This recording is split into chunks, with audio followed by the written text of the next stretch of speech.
आज तालीमुल इस्लाम का दूसरा हिस्सा आपको पढ़ाने जा रहा हूँ और ये दूसरा हिस्सा जो आपको पढ़ाना है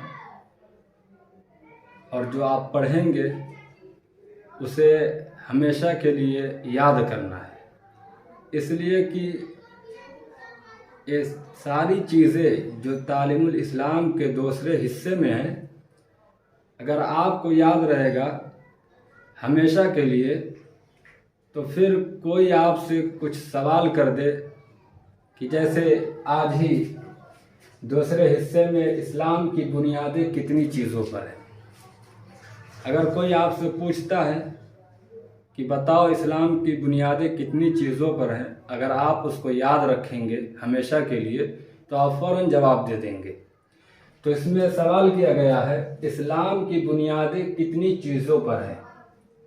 फिर जवाब में लिखा गया है इस्लाम की बुनियादें 5 चीज़ों पर हैं।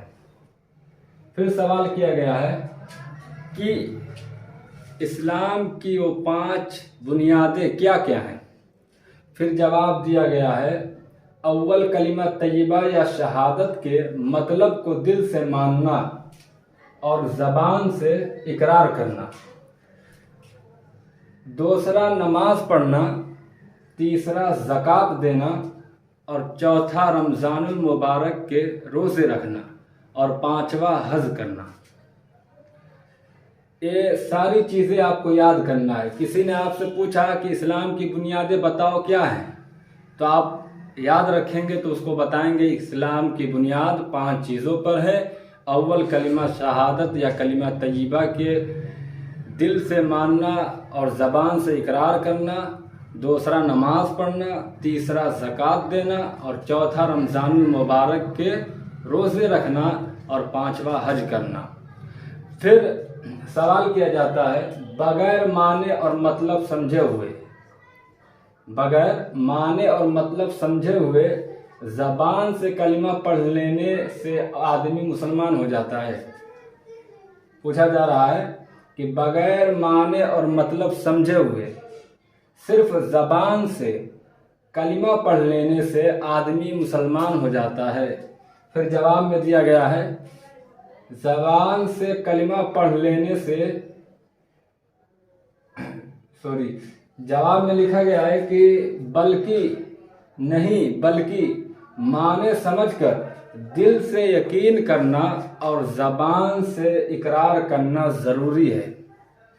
आदमी सिर्फ कलिमा को अपने ज़बान से पढ़ लेने से आदमी मुसलमान नहीं हो जाता, बल्कि कलिमा तय्यबा की कलिमा शहादत को अपने दिल से माने और अपनी ज़बान से इकरार करे, तब जाके वो आदमी मुसलमान होता है। ये 2 चीज़ें आपको याद करनी है। पहला तो इस्लाम की बुनियादें 5 चीज़ों पर है। दूसरा क्या बगैर माने और मतलब समझे हुए आदमी कलिमा पढ़ लेने से आदमी मुसलमान हो जाता है। तो जवाब में आपको याद रखना है कि नहीं बल्कि माने समझकर दिल से यकीन करना और ज़बान से इकरार करना ज़रूरी है। ये 2 चीज़ें आपको याद करनी है और अगला जो भी सब्जेक्ट आगे का जो भी सवाल व जवाब होगा वो अगले राउंड में आपको पढ़ाया जाएगा।